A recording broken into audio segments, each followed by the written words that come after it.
Hello!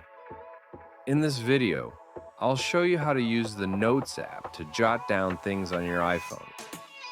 Start by opening the Notes app from your home screen.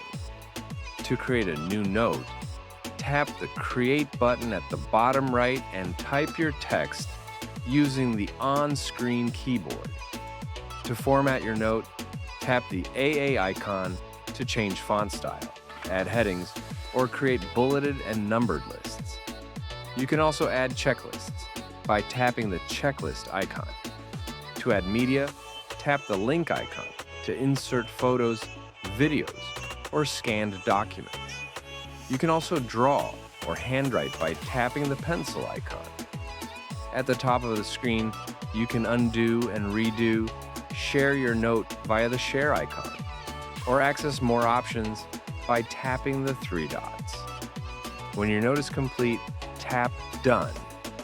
It saves automatically.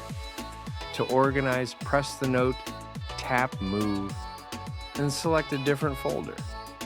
You can also use the search bar to quickly find any note. And that's it. You can now easily jot down, organize, and share your thoughts using the Notes app on your iPhone. Thank you for watching.